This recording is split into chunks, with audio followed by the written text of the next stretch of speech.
Hi, friends. Welcome to our second D&D debrief episode where we recap the previous episodes, talk about kind of the behind the scenes of what impacted us personally, what's been happening in our lives since that conversation, talk to you about what's saving our life these days. And then we actually spontaneously ended up having basically a whole podcast conversation about kissing. And so you're not going to want to miss that. We can't wait for you to be here and hang out. If you have follow-up questions, which we assume that you will, please feel free to reach out to us on Instagram or email us at datinganddesire@gmail.com. Yeah, we know that we are saying, especially in the kissing conversation, a lot of things that are not rules. And so we're really keenly aware that the rules are the things that make us think we're in charge, in control, and we're not flouting them, but we're also saying there's something better than rules. That's the invitation. So we'd love to be a part of that continued conversation. But in the meantime, we hope that you enjoy this D&D recap. Welcome to the Dating and Desire podcast, a place for conversations and resources on sexual formation for adult Christians. I'm Lauren Matthews. And I'm Bridgett Blood. Together, we combine our years of ministry experience and time as certified coaches, helping men and women just like you navigate dating in a way that honors your core values. Each week, you'll hear us talk to therapists, pastors, coaches, and other leaders in the field of sexuality and relationships. While we acknowledge believers hold various perspectives on this topic, we're gathered around the belief that our desire is holy, our body is good, and our story matters. Let's dive in. Welcome to our second our second D&D recap episode. This is part of our recording rhythm where we take a second to take a beat, let you get to know us a little bit better, get to know you a little bit better through your questions, and also recap the last several episodes, our favorite parts, what we hope you'll go back and listen to. And so we're so excited to be able to do that today. How you doing, Bridgett? Hey. How you feeling? I'm good. I feel like it's a Friday that I don't know what day it is. We're recording on Friday. But I'm like, it's been a week. I don't know what day of the week it is. What month is it? What year is it? I'm not really sure, but we're going to figure it out together. We are. I hear you. We're in the whiplash of spring, and I feel similarly. It's just, what the heck? What are we doing right now? Well, we'd love to start these episodes with What's Saving Our Life, which we're borrowing from Emily P. Freeman, who borrowed it from somebody else. Jen Hatmaker? Yes, I think so. And everybody else. It's such a great question. Everybody else. So first thing on my list are mini Poppy Colas. Have you heard of Poppy? I have heard of probiotic soda. Yeah, the hippie soda. And I am not a full can of pop girl. I am a little can. Sometimes I like it on ice in a pretty glass. Yes. But in the summertime, my heart must have a mini Poppy Cola. Any particular flavor that you love? The cola one. They have other ones like strawberry and trash. But nah, you got to have the cola. Well, if we're going with, I love that. If we're going with drinks, I think it is saving my life. There is a tincture. I'm going to call it a tincture because you put so many things in this one mason jar of water. But it's like marshmallow root, licorice root, dried elderberry flowers, dried Jamaica flowers, and one other thing, and let it sit in water. And it is just an herbaceous delight. I love it. Wow. I love a pretty cup, and I love a special drink. Yes. So it's saving my hydration. My kidneys are happy because I'm drinking that. I love that. I love it. Before we got started, I told you the one thing I know for sure is saving my life this season is Ray. Ray, and in particular, her song Joy. It is the anthem that I'm in an extended season of grief, and it is the anthem that my grieving heart needs to say, I'm sad, but also I declare and I decree. I think it's really been a start to a journey about our spiritual authority as people who walk in Christ. No lie. So thank you for your testimony, Sister Ray. You're getting me through. I love it so much. She is breathtaking to me. I saw a clip of her the other day, and I'm like, this is what it means to engage your sexuality in a way that heals the world. There's a clip of her. She's in this stunning tight red dress, and she is prophesying over hopelessness in the room.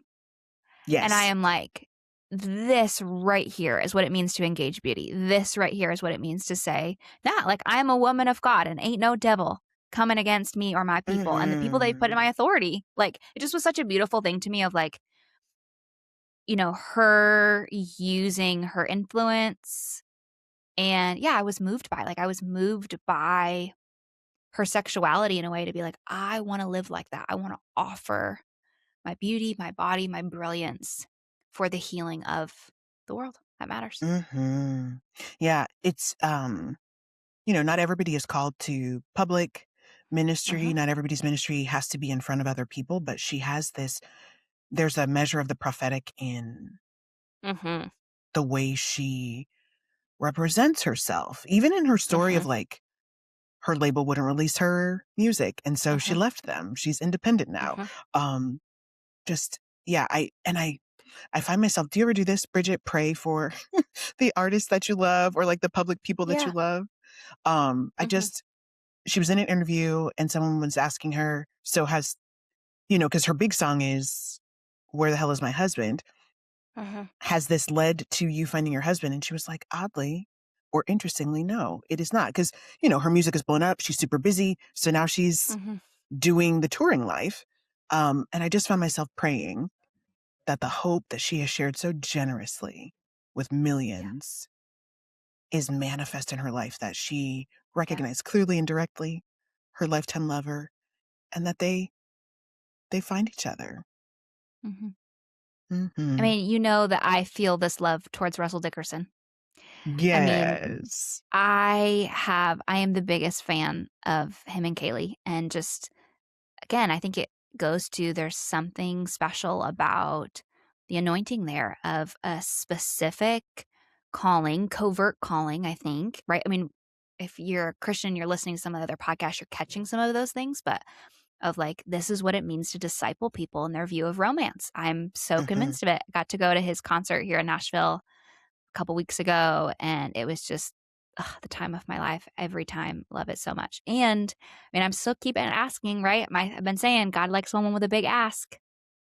And so, um, if you are friends or have connections, we would love to have Russell and Kaylee on the podcast to talk about their own journey of romance and what it means to carry this and how music is important and how we can be. I mean, those lyrics, he's got some saucy, sexy lyrics on some of those things, but they feel Yeah. good in your body. I think that's always a difference is like I don't know, I just had music on shuffle the other day, and some of the stuff that came off, I was like, "This is sexual, but it is yucky." Like, my Hmm. body does not feel I do not wanna be talked about this way, yuck. And then there are Yeah. other things where you're like, that is yummy, and I want some of that."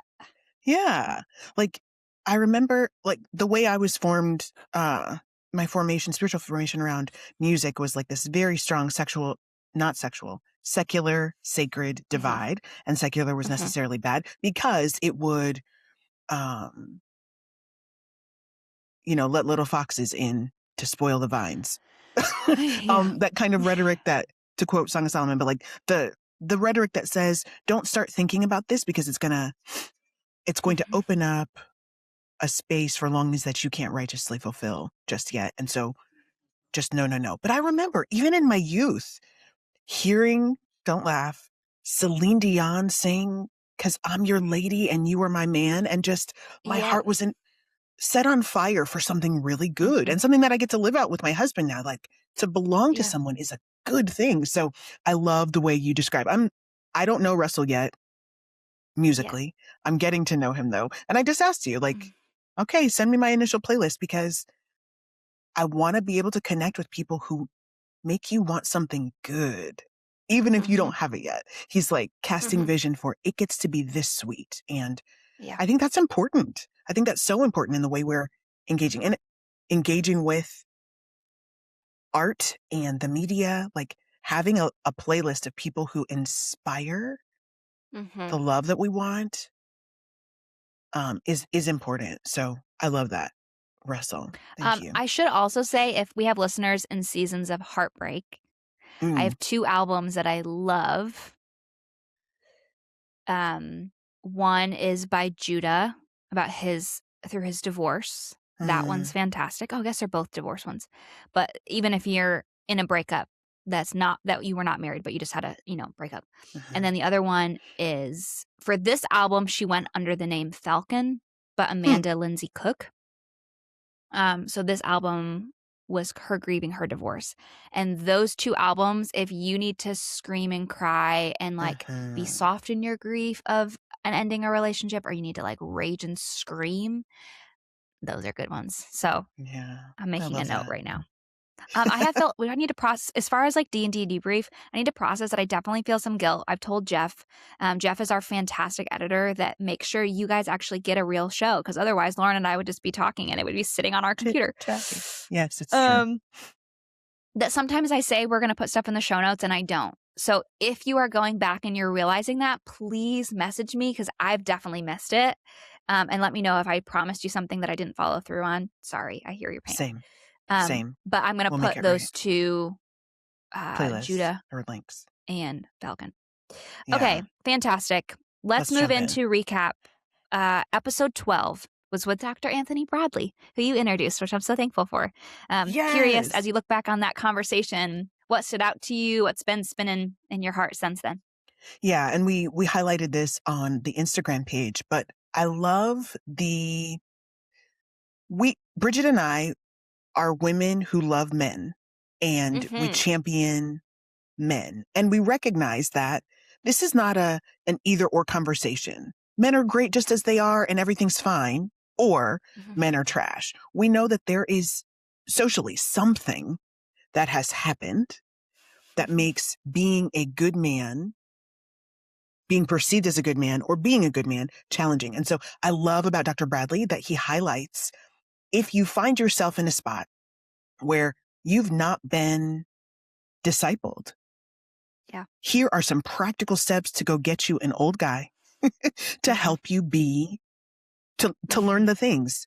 And that, I think that's my favorite takeaway. He said, you need to be fathered by God. And as people in the church, we know a lot of times God comes to us, of course, by his spirit, by his word, in prayer, but he often uses his people to shepherd us in particular ways, in particular seasons. And so that's my big takeaway from Dr. Bradley. So thankful he was here. Did anything in particular stick out to you, Bridgett?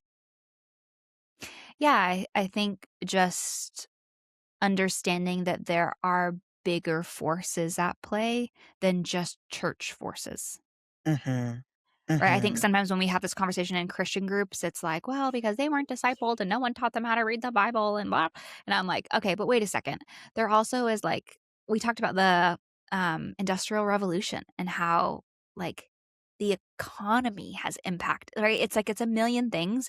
And so sometimes when we, I just noticed that Carrie Garcia just did a little video about this of like, hey, like, please make sure that all your emotional health isn't just like another way of stepping outside of your heart. And so just being like, gosh, like, we've all lived through a lot of things, religiously, economically, culturally, that impact our view of sexuality and our view of embodiment. And it's okay that it's messy. So I thought that was really cool to look at. Episode 13, we had our friend Barb Hill. I still am just in awe of, wait, there is a big difference between emotional awareness or emotional maturity and emotional capacity. Like the actual ability. I've been having this conversation with my mentors who are in their 60s. And we had a conversation recently about, I felt a lot of identity. It was really kind of like, I'm really proud of you for being practical about some of the reasons why you've ended romantic connections.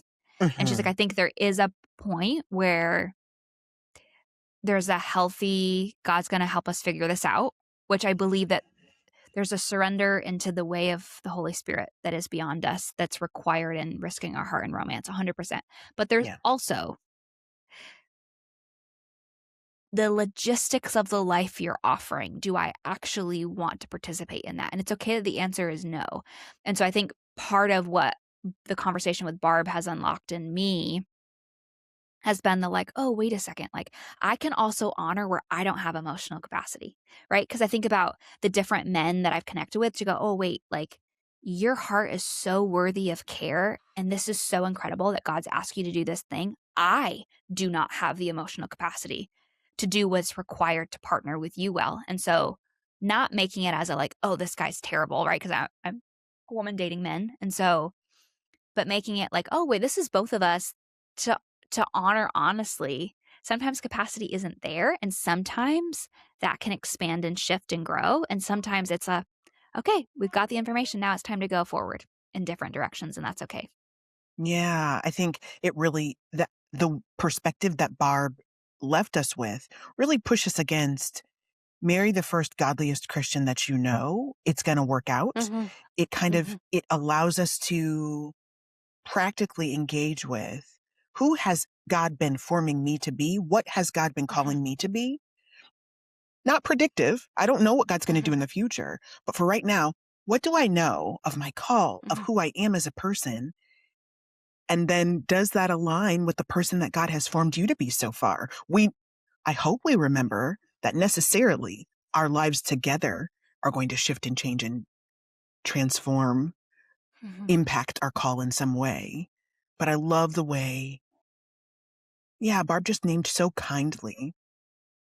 You don't have to be a bad person to not have capacity for what each other wants. Let this be guiding in your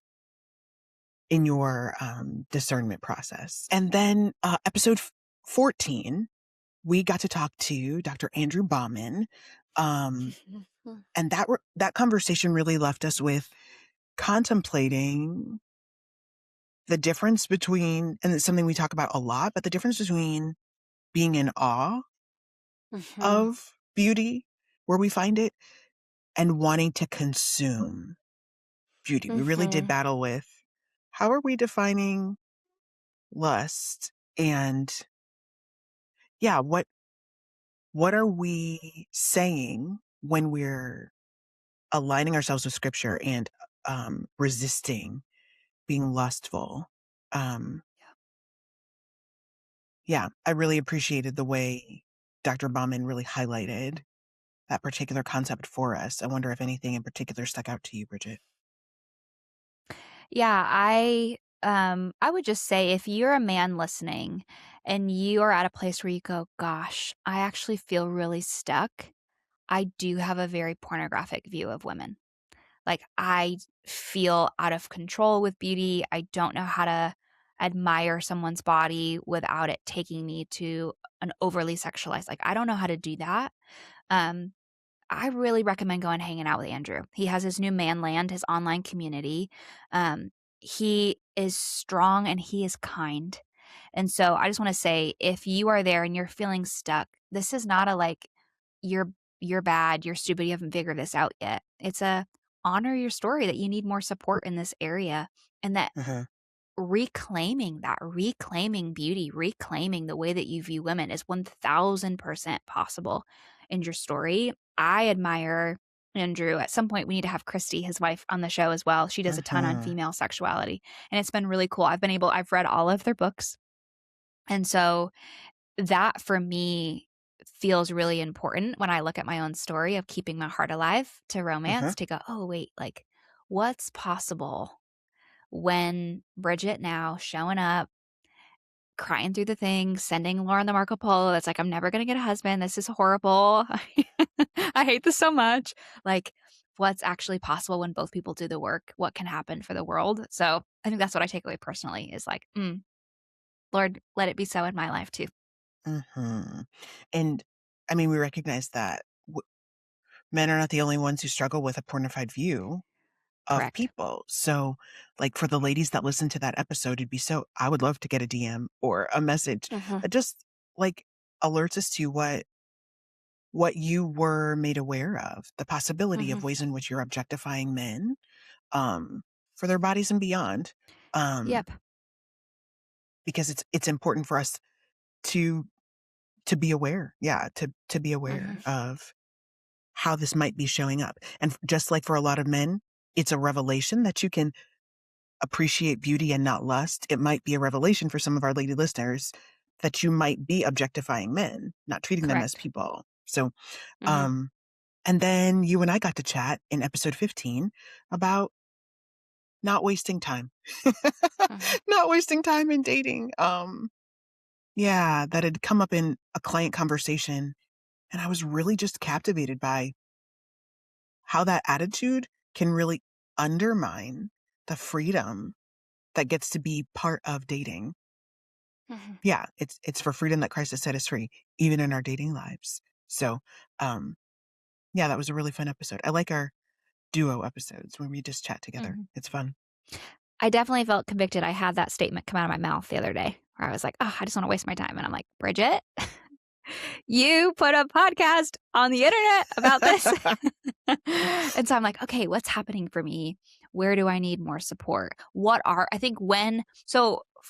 Real life example, when that came up in me, when I felt that resistance to go, well, what ways can you have low stakes connection that feels nourishing to you, that Mhm. doesn't feel, because I think when we think that, and again, we had that whole episode you can go back and listen to, but we're investing emotional energy and not getting anything back. So I've just been kind of praying through that. Like, what are low stakes ways for me to stay connected to dating opportunities that also feel equally exciting and nourishing back, that I don't feel like I'm going and investing my heart in places where I'm not getting a return? Yeah. At some point, when you've had enough dating experiences to know yourself as a dater, I think that the goal of seeking out interaction shifts from, let me not just be wigging out that I'm Mhm. asking someone out, being asked out. It shifts toward the more discernment part of like, Mhm. where do I want to invest? How do I want to get to know someone? At some point, we have to remain open enough to dating opportunities. But when we're not trying to just primarily to get reps in, it becomes Mhm. more complicated, more challenging. And so I love that you turned toward what am I resisting? What do I yeah, what might I be resisting? Because there's not just one simple solution. There's not one playbook that always works. Mhm. I'm the air quote queen today. That always works. There are opportunities to stay open to, and also like there are things that would not be the best use of your time, your emotion, your energy. And so the Mhm. discernment part comes in really strongly there. Yeah, for sure. Yeah.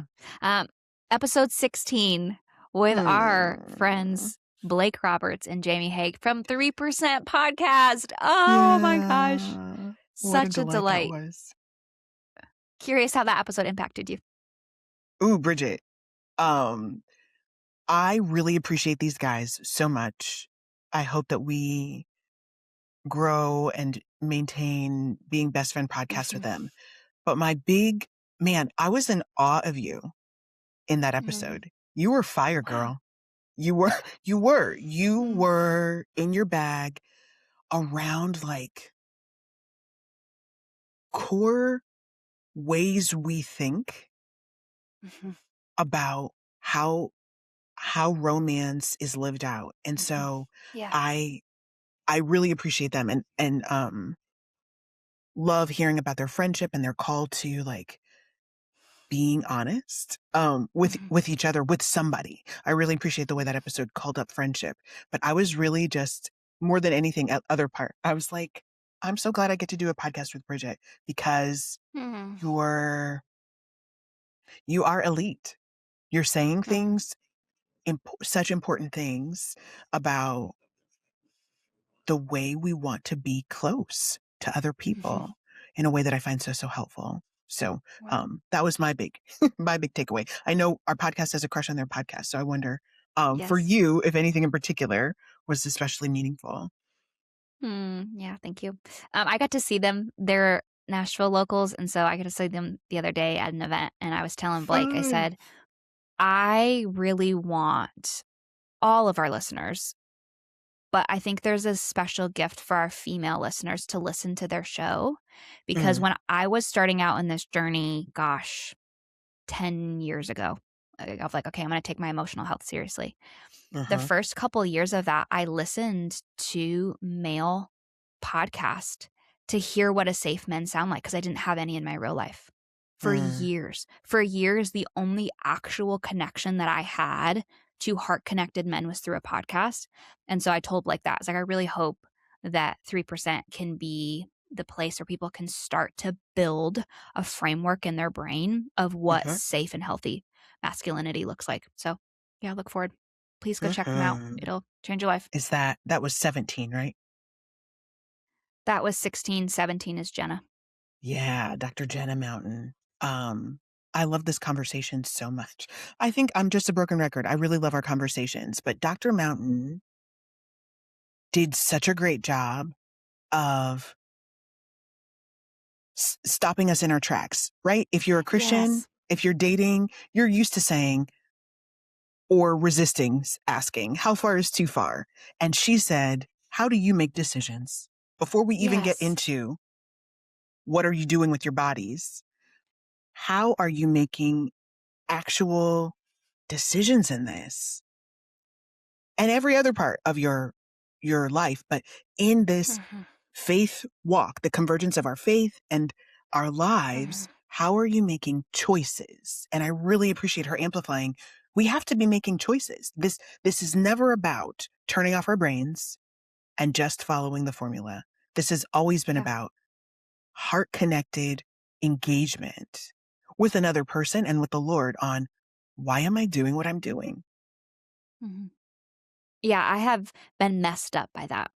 Like, I watch myself doing that now because I watched her do that so beautifully of like, nope, I'm not going to answer that question. Step back. Or, oh, I know I'm looking for this thing, but what's the need before the need? Like, let's keep backing it up. So I felt like that was breathtaking. Look forward to that. That was a conversation on abstinence for if you're just joining now and you didn't hear it. It will mess you up. It'll mess you up. So if you are like, hey, I actually do have questions about, is abstinence even worth it? And how do I do this in a healthy way? And how do I pursue abstinence while also setting my body up for success for a yummy, delicious sexual connection in marriage? Go check out that episode 17. 18 was with my friend Jonathan Hernandez. This was he's just so incredible. I so admire his transparency. Like, he has a level of like, my shame does not have a hold on me. Like, if I'm going to live free, I don't care who knows what. You get to think whatever you want about me. I'm free. Like, it doesn't matter. And so I just have always appreciated the way that he shared his struggle with pornography and how childhood trauma has shaped that and what his journey to freedom has looked like. And now he's engaged, right? And so what that story has looked like in romance for him. Yeah, I admire honestly, like the level of trust that he gives people to say, I'm going to let you sit here with me and I'm going to let you hold that. And because he's giving it as a gift for healing, he is not trying to protect an image. And I just really admire that about him. If you want to see what it looks like to be on the other side of shame for sinful behavior, watch this episode. In particular, go to YouTube, watch his face. I want you to be inspired that you too can be that free.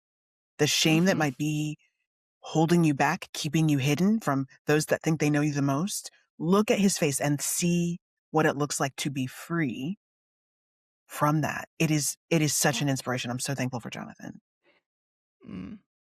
Love it. Episode 19, Adam Young. What? This is an episode that's like, are you kidding me right now? And he just talked to us in all of his wonder. If you're not aware, Adam Young wrote a book that everyone should read if you're curious about how things that have happened to you impact how you're living right now, make sense of your story. And he blessed us by talking through with us why it's so important, not to look back to blame everybody, but why looking back helps you make sense of what you're doing right now. If you find yourself stuck in the loop of like, I get to date 3 and then I'm out. As soon as they start to say whatever, I'm chasing after them. If you want to understand those cycles of behavior that are showing up in dating, connect with us around that episode. It'll bless you, and it'll start a really beautiful process. Of looking back so that you can move forward. Yeah, absolutely. I think it makes sense of your story. His book is like, start there. If you're jumping into like, hey, Bridgett and Lauren, you talk a lot about story. I don't really understand what that means. That'll be your crash course and your best place to go. It's a yellow book. All my friends call it. What's that yellow book that you have?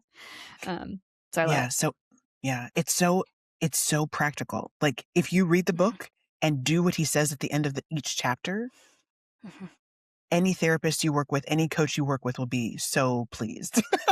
You'll just be catapulted forward. I love it. And then last week, episode 20, Dr. Tony.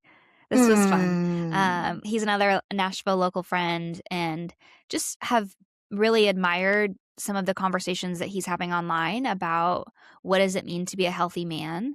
And I think for me, I'm walking away with that episode just, I have to have this tender conversation a lot as a coach when I am working with men to say, hey, if you are just doing the work for her, you will neglect the needs of your good heart. Like, you're worth doing the work for you. And if that benefits your relationship with her, I love that. But it has to be about you reconnecting with yourself first, or you're going to kill your heart. And so I just was thankful that Tony brought that perspective there about men engaging their own heart for them. Yeah. He's one that is doing such a good work of building community specifically for men. I think it can feel like there are a lot of places for women to get connection needs met around this health work. So I really appreciate Dr. Tony saying, yeah, our guys need a spot too. And here is one. I hope it's inspirational to other men like Dr. Bauman, like others to like Dr. or Sam Dolman to create spaces for men to connect with each other to their good hearts. So good. Yeah. I think the other part of that conversation, which I don't even know, I think I'm having this revelation right now in this moment, is so he is a chiropractor and does, I don't want to misquote his licensing, some natural medicine stuff. Yeah. And so the importance of learning to care for your body is part of engaging your sexuality well. So for a man to say, I do want to get my hormones checked, and something is funny, and I might need some different nutrition care, or some different exercise care, or some different chiropractic care, whatever that may be, part of you learning to bless and care for your body is part of how you show up to create relational safety and sexual security within a romantic partnership when you've had that experience of like, oh, my body is incredible and I take care of him because he's worth that. And so when I share myself sexually, I come from a place of self-worth, not from, can we find my worth in sexual activity? So I didn't think about that until now, but No, very that's a cool. good thought. Good point. Yeah. Our last 9 episodes summarized for you. Please, if anything stuck out to you, check out the episode in full. Yeah, it's been really fun to be able to put these together. All right. Now let's move to the section the section of the debrief where we take your listener questions. Bridgett, do you want to start us off with listener question? Yeah. So I'm thinking about things that have been sent to me in DMs or questions we've been asked. And one of the themes I'm seeing a lot is about, well, can I use the phrase sharing your skin, which sometimes people incorrectly interpret as Bridget's telling people to have sex with everybody. Bridget's not saying that. I'm saying that you have to learn, just like you learn how to play an instrument. Like, you have to learn the banter and the closeness and the lingering close to one another. Or I was thinking about this the other day, like the sweetness of when you're first getting to know somebody and you're like standing in line for something and you're just close enough where you like don't have to move away, you can be close to them. Oh, Mhm. I love that feeling. That's so magical. And so I get a lot of questions of like, well, Bridgett, when do you know it's Mm. appropriate in dating to add a new level of physical connection? And so, what I've always said before, my only golden rule, which I promise you, I want more rules. So if you're like, Bridgett, you should have way more rules in this. I know. I fight with Jesus about this all the time. And he says no. Um, if you cannot talk about the specifics of the mechanics of what you are doing with your body out loud, there is not enough relational trust. There is not enough relational trust to participate. Okay. So, super explicit here, right? If you're like, hey, I would love to be snuggling horizontally on the couch with you with making out. I don't actually know that I'm ready for your tongue in my mouth right now. That sounds really yummy and magical. I would rather wait for that. But I feel good about that. I feel good about us having a blanket over both of us, or actually that might be a little farther than I'm ready for. I think we can have our own blanket situation, but I want to hold you and I want to sit with you and I want to make eye contact with you. Does Uh-huh. that feel like something that you're ready for? Now, obviously, I jumped way in. I'm not starting that date two. At Right. least That in is not my day 2. in my value system and what Sure. creates safety for me, that's not an experience. But we're just a signpost of where we're trying to get to. Um, so I have lots of thoughts on this before I kind of jump into it. Curious for you, when you think about, can you talk about those first, like, we are not exclusive yet. We're just going on dates. What is a good guidance for physical connection that you see at work with clients? Yeah. Um, the question that I like to ask my clients is, starting point, what do you want to do? Mm-hmm. What are you being drawn to do? What do you want to do? And are you connecting that? Is that primarily um, motivated drawing out from you because of this person? Or is that personal? I want to keep lots of room for, I want to have experiences. Um, Mm-hmm. there are things that I desire in my heart, depending on um, what time of the month it is, depending on Mm-hmm. what's going on in other parts of my life. I have needs or desires of closeness, Mm-hmm. and I need to be clear inside of myself with what's going on. So for example, I'm in an extended season of grief. If that's the case, Mm-hmm. and I've been disconnected from those who are closest to me, if I haven't had a sister hug, if I haven't had an uncle hug at church in a while, if I haven't had that closeness, I want to be aware of that, because I might be bringing desire for closeness that's actually going to be fulfilled with people who actually know me to my dating Mm-hmm. life if I'm not keeping it clear. So I want to start with, what do I want to do? And why do I think I want to do that? Is it about Yeah, what's happening with this person or not? In early stages of dating, I again, love that. I'm like you, Bridgett. I love a rule so much. Um, Mm-hmm. but I think what I'll say is, let the physical closeness that you're experiencing be in alignment with the level of commitment that you have. In early dating, before you're exclusive with something, they're not your anything besides date.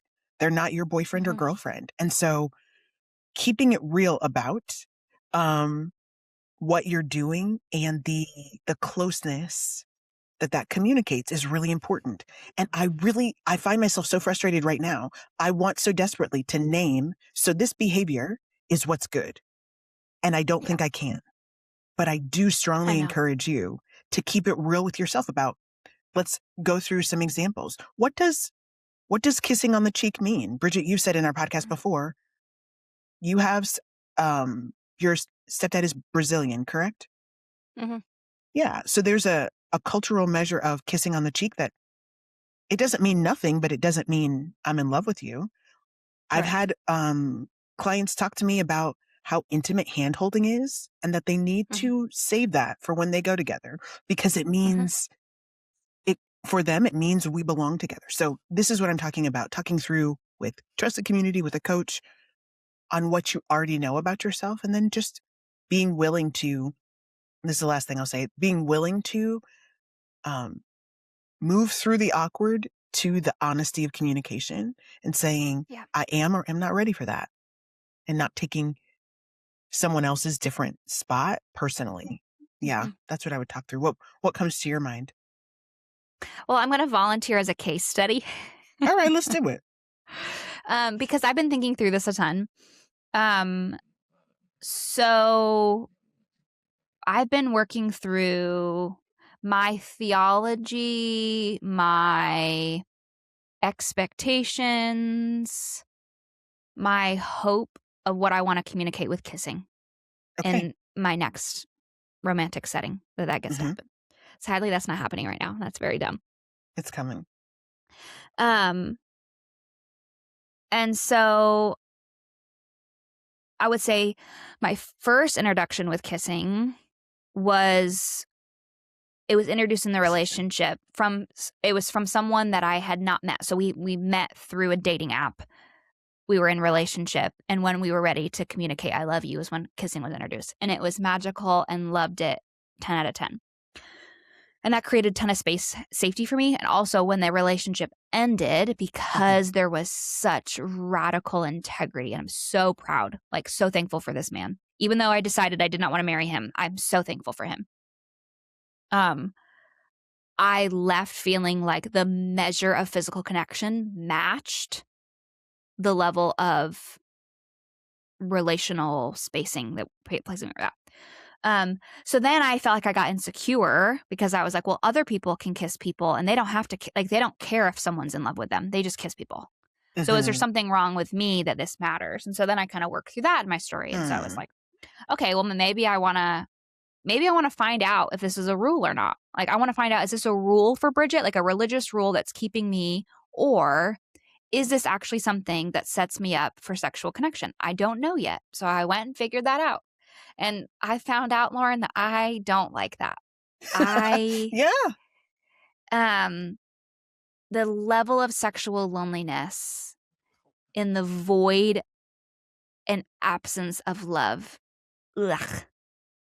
For me personally, it does nothing for me good.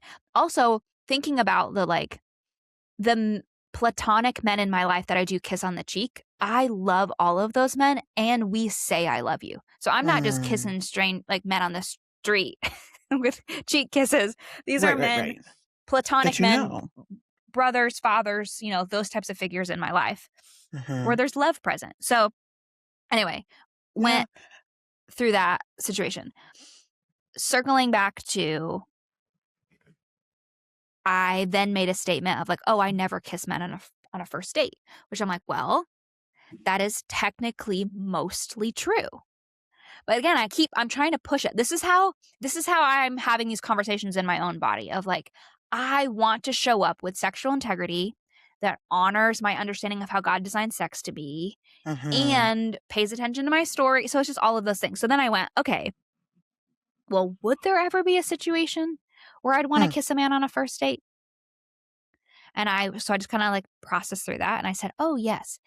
Well, possibly. I'm not even saying I have to do this. I'm just saying there could be capacity where that would feel safe. Or when I think about meeting a guy on a dating app and then kissing him the first day, that for me, that does nothing. To if we had been friends for a while and there already was platonic love present. That doesn't mean I'm madly in love with you. I want to marry you. There is already relational trust. There had already been some level of sharing skin that had happened up until that point. I think that could be a fun experience. Yeah, I think the first part of what you were saying really closely tracks with my own determination.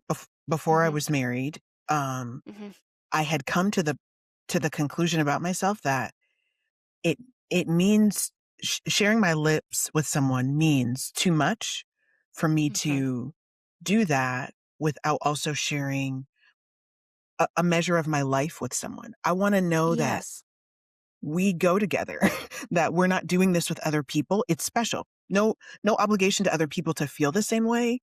But I got to that through trying on having a kissing friend.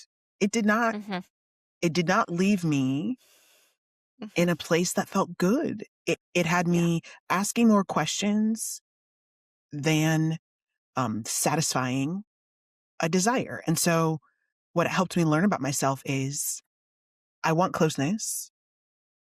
And kissing is not the closeness that I get to have with other people. I think there are some people who are listening, Bridgett, who think, duh, that's why we just make these rules. But I hope that you hear the difference between just having a rule that you blindly follow and knowing yourself enough to know when something might shift. You are worth, Bridgett, you say it like this, you are worth thinking this through and coming up with these determinations. And I'll say your future relationships, the joy of them is worth knowing and continuing to learn about yourself, what these different physical expressions mean. It might shift in relationship, but just having a rule that says, when I was coming up, the popular rule in my very small part of the church was, we're not kissing until we get married. And that's a fine rule. That might really be important for some couples. You all need to determine that. But for me, that carte blanche rule really undermined important relational development. Yes. That is not having sex before we got married, but also was an important part of our growing together. I had a friend describe it once as like this, there is a crescendo of intimacy, of physical intimacy as you are growing toward marriage. That is not getting in the bed, but is an important part of the process on the road to your two flesh becoming one. Yeah. I want to stay, I wasn't planning on this day. I actually want to keep going in the kitchen conversation because I have 1,000 more things to say. Let's say it. Okay. First of all, can you explain to me, some shame in asking this, but this is one of your superpower phrases that I'm missing you on. What is carte blanche? Oh, carte blanche across the board. Okay. Across the board, we're always going to do this. So the way in particular physical intimacy can come up is we have these rules that say, never will I ever. It is always wrong to kiss, tongue kiss before you get married. Here's the thing. I think at some point, it could become wrong not to engage physically at an escalated level for what's going on in your relationship, your marriage. And I know that sounds scandalous, and I promise I'm not telling you to do whatever, but I am saying we need to let what's happening in the relationship really drive where we're going. Sometimes I see this in we're going to be engaged for 12 and a half years. And our rule is we're never alone together. Past 10, we only kiss on the cheek. My goodness, what's happening developmentally in your romantic life in this prolonged engagement to not have a moving closer together? Just because the venue's not ready till 2032 doesn't mean your relationship is stopped. Your relational development is stopped. We don't have that benefit. We're in movement. We're not static. And so I'm going off course, but that's the answer to carte blanche and so much more. I love it. Well, yeah, it reminds me, I would say I've had 2 experiences, 1.5, where I wish I would have done more.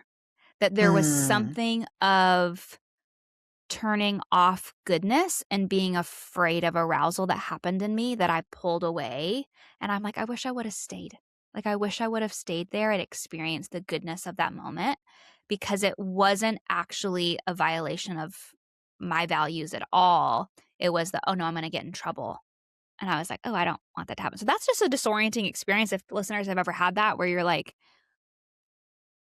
am I allowed to say I wish I would have done more? You are here. I can't tell you everywhere on the internet, but you are here. And I think what you said is so important because, and I've said this a bunch of times, but I'll continue to say this. When you get slow and listen and ask all these annoying questions that do feel annoying, because you're like, I just want to go this person and I don't want to talk about all this. But when you do this work, you open yourself up to so many opportunities that rules don't have to, like, they don't have to run your life anymore. Because for you to participate in a cheap sexual experience that violates yourself or violates others becomes so disgusting to you that it is like when when you have a puppy and you have to spray that like bite spray on things so like they taste it and it tastes yucky. You ever had that? I did not have that, but I do know what you're talking about. Okay. I don't know how I know that because I'm not a dog person.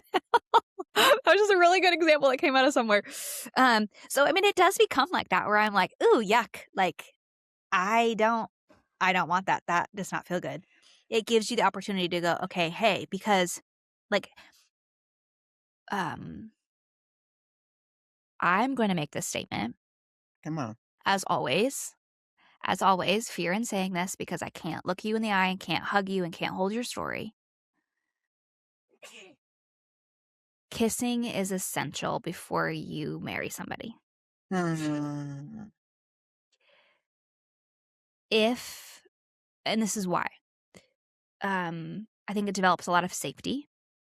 You do get to learn a lot about staying present to your body and arousal, which we can be more explicit about that in a moment. One of the damaging effects of and kissing, again, let's be clear. You get to decide what kissing looks like. Kissing doesn't have to look like you half dressed humping each other. Oh gosh. Like that doesn't have to be that. There are definitely wise boundaries to say there are certain kind of kissing that is taking us other places and maybe we should pause on that. And sometimes you'll find those lines to go, oh, whoop, we didn't know that happened like that. Let's pause. But when you train your body, because again, these are neurobiological feedback loops, to every initiation of kissing must lead to sex, that will damage your marriage. Because guess what, friends? Most of your sensual connection in marriage is not going to lead to sex. And that is okay. And that is amazing. And you want to have, as we said in our, well, it actually hasn't come out yet, but we talk about diversifying our pleasure palette, which Lauren coined that phrase, love it, of if you tell your brain, anytime I get turned on by my person, it has to go lead in intercourse, specifically is what people think. That's not very kind to your body. And you're going to rob yourself of millions of delicious, playful experiences that do not have to result in sexual activity. Yeah. I mean, on this side of marriage, when you highlighted, Bridgett, most of our physical closeness does not lead to sex because we got jobs and dishes to do. There's all of life. We can't just constantly be having sex. That's, I think, before I was married, I don't think I thought about that. I think my poor baby naive self was just like, yeah, and then you kiss and you always have sex. Like, because I wasn't having sex and was a bit, very spontaneously aroused. Yes. And not doing something, all I could think was like, why would you not be constantly having sex? But the point I'm getting to is there are also some really delightful experiences, not terminating in sexual intercourse, that are glorious. It's not a lesser thing to enjoy each other in the kiss, not just to build up arousal for later, but like in this moment. I love it. Yeah. And I think, I've also been on the other side of this experience as someone that's still in this dating journey to go, ooh, there's something of the energy that you bring to this kissing experience that I feel unsettled about. I do feel consumed. I do feel like I'm being offered a cheap story that does not align with that. And I see this a ton with women because we've been indoctrinated that sex is the guy's thing and we just are like tricked into it somehow. That when a woman feels, if you're a woman and you're yo-yoing between sexual attraction with a man, to say it is really important to figure out where there's a disconnection in the relationship, because I have found that women will go, oh, well, maybe I'm not that attracted to him, and they turn off. But if they go, hey, have you guys had any, like, has there been anything happen that, like, rubbed you the wrong way that felt funny to you? And be like, oh, yeah, well, he said this thing. Like, have you talked to him about that? I'm like, well, no, I didn't want to bring it up. Can you go talk to him about that? And I have found that either in talking to him about that, you got some information that your body already picked up on to go, yeah, there's actually not sexual safety here. It's not wise for you to continue in a romantic relationship with him. Or I also see this a ton where it's like, oh, he didn't mean that. He meant this. Of course, he's the cutest person ever. I can't wait to snuggle and smooch him. And so when this is for both people, I'm not saying that men don't experience this. They do. Mm-hmm. I just feel like I hear it in my experience with more often from women of not always feeling hot and horny doesn't mean that there's not exponential potential for sexual connection with someone. You might just have some relational settings where that also can be that can be the conviction of Holy Spirit, number one, and the proper working of your body to go, I don't really like this. Like, that's what, arousal non-concordance is the fancy psychological term of, this turns me on a little bit, but it also violates my values. And so it's like I'm hitting both the brake and the gas pedal at the same time. Mm-hmm. And so it floods anxiety through our body. And so that's important to slow down and pay attention to. Agreed.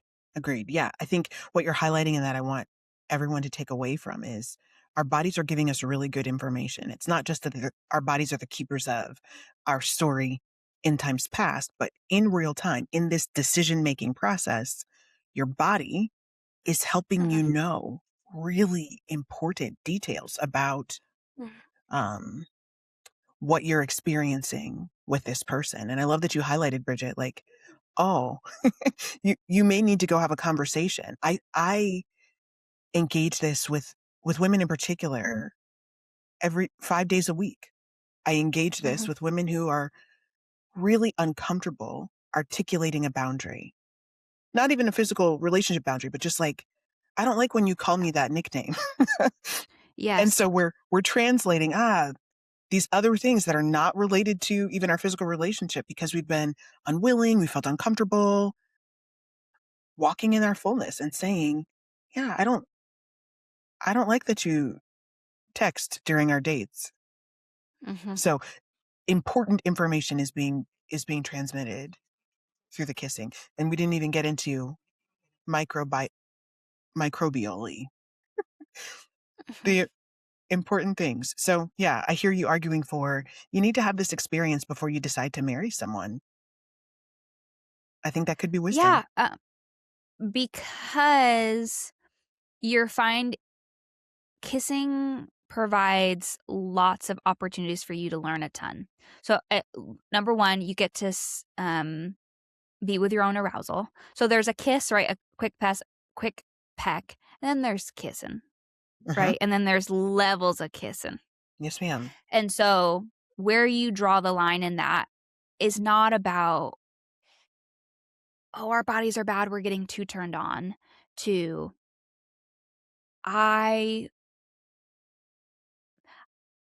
is this the way I want to train my arousal this way? But sitting with arousal, and so it's very normal for men to have erections, for women to experience vaginal wetness. Like, those are normal parts of your body because your body doesn't know. It just goes, oh, hey, this is a sex-related cue. Where you and your heart then get to say, thank you, body. Like, thank you for telling me that this is a sex-related cue, right? Because those can both happen if you're having a sexual experience that you don't want to be happening. Right. So just because your body has a biological response does not mean you want it. In the context of what we're talking about right now, we're saying your body does want it. That's not a bad thing. And just to sit with that and to bless your body and say, body, thank you. I have a hard time. wow, so many things to say. I want to go back to the 10 p.m. rule. Okay. Everybody in Christian dating talks about 10 p.m. 10 p.m. is a stupid time. It doesn't matter. That's not what the rule is. 10 p.m. What is the value? I think the value is delicious, and I want to keep the value. The value is when we are tired, our brains do not have the capacity to make fully cognitively aware decisions. Okay. And because we want to be people who engage our sexuality in alignment with our values, putting our bodies in spicy sexual situations when our brain isn't fully there isn't super kind to our brain. Now, Each other, that our number relationship, might be 10 p.m. for you. That could be 7 a.m. for you. Like, the number is arbitrary, doesn't matter. But to say, wait a second, if we are going to be hanging out and we know it's going to be late and whatever, I'm happy to have a conversation with you, but I don't know that it's the most wisdom for us to be snuggling and smooching right now. Yeah. I hear you saying we need to stop thinking that the rules are going to save us from sin or decisions or other decisions that aren't sin but are outside of our values, are still a value violation of ourselves. The rules aren't going to save us, especially if we haven't thought through, like you just really beautifully exemplified, what is the value behind this that I'm trying to uphold. Paying attention to the value gives us a better framework for what are we actually trying to accomplish? Not yes to this behavior, no to this behavior, but rather what's in alignment with the relationship that we have, the two people have, and with our values. How can we support each other as we grow together? I think the other thing it highlights, Bridgett, is that we have to reject and keep rejecting the lie that we can't stop. Yes. We can. It doesn't mean start something for no reason. It doesn't mean be flippant with that starting something, but we can stop. The solution to not stopping is not starting. There are some really important things that a relationship that's growing toward marriage needs to experience. And part of what we're advocating for is you don't have to go all the way. You don't need to end up in intercourse. And I think that one of the things that this is really helpful for your future relationship, for your marriage relationship, is that there are plenty of times in your marriage where you're going to need to stop. In our conversation with Sam Jolman, he really beautifully highlighted in that article, like a husband recognized his wife was not really, she wasn't present in their sexual experience. He needed to be able to stop. Sometimes a small child is going to start rattling a door. You need to be able to stop. Sometimes you're going to realize mid-engagement, we need to talk about this other thing. So for the beauty and health of your future marriage, practicing the skill of being able to stop is good, is really good. And the conversation that you're talking about, Bridgett, the conversation a couple has beforehand really allows, especially our female listeners in their future marriage relationship, to, it sets you up for sexual, I think, success, sexual satisfaction, to be able to know your body and be able to be aware of your sexual breaks and sexual accelerators. Last thing I'm going to say, and then we can wrap up this episode, is that I also get a lot of questions of like, well, Bridgett, that's easy for people that have never had sex. But if I've already had sex before, then anything else, like just doing the kissing thing, is boring. Like, it's not as exciting to me. Would you want to speak to that? Yeah, I mean, so I'm married and I'm having sex, and I can understand that kissing is different after sex than before. But I would argue to you, stop making intercourse the goalpost and re-engage with closeness and intimacy. There are times I feel verklempt about that. Like, I feel emotional saying this, but there will be times in your marriage when sex is not on the table because somebody's sick, hopefully short term, but possibly long term, because someone's exhausted. If intercourse is the only way you have physical closeness, friend, Yeah.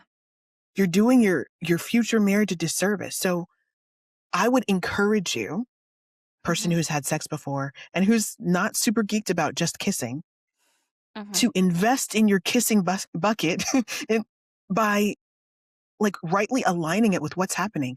I get to feel close in this way. You might even pray, Lord, let me feel connection with the person I'm kissing with in a meaningful way. Show me the goodness and satisfaction in this experience. Yeah. Not just because there are going to be times when you can't have sex anymore, but because there's closeness to be had. I don't want you to miss in this kind of experience, in the pleasure of stroking someone's hand. We've talked a lot about kissing, but like in other touch, you talked, Bridgett, about the closeness in line of just letting your bodies be close. That doesn't stop being yummy just because you can also have intercourse. And I want you to engage in all of those levels of closeness. Yeah, we'll have to talk about this one for like 10 more hours, so we'll get there. Sounds good. Sounds good. Love it. Yeah. Well, friends, these are fun. We'd love your feedback on how you experience these episodes, if there's any other questions you have, all the things.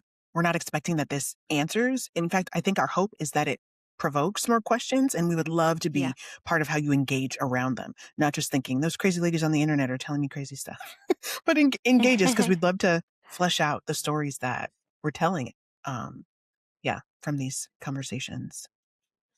And final thing, if you are hearing this and you're going, I love what you're talking about.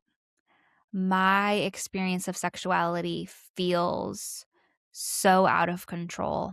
It feels so broken that what you're talking about doesn't even feel real to me. We want you to know we love you. We see you. And we'd love to be support in that journey, whether that's us or we have a fantastic network of incredible colleagues that specialize in all sorts of sexual experiences. And so even if we're just the person that you tell first and we get you connected to support, know that you're worth that, and know that that is not a bad thing. I have continuously said this. I, Bridgett, as the person co-hosting this podcast, refuse to navigate my sexual story alone. And so I, on a regular basis, pay people to sit with me in the places where I feel like, Lord, this part feels too broken. Like this part feels too scary to talk about. Like this is really hard, because I am worth that care. And so know that if you're listening and you go, this all sounds magical, but I don't actually know if it could be real for me, know that there are resources, there is support. So reach out and we'd love to connect you. Yeah, please do. And in the meantime, thanks for joining us on this D&D Recap podcast episode.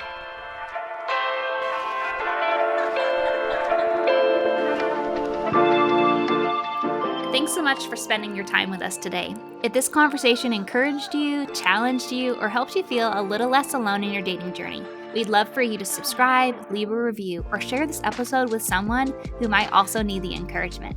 You'll find links in the show notes to connect with today's guest, as well as other ways to work with Lauren and me through coaching and other opportunities designed to support you in dating with clarity, trust, and integrity. We believe you don't have to shut down your desire or abandon your values to build a meaningful connection. And we're honored to walk alongside you as you navigate that journey. You can also find us on Instagram at Dating and Desire, or we'll continue the conversation. Thanks for being here. We'll see you next time.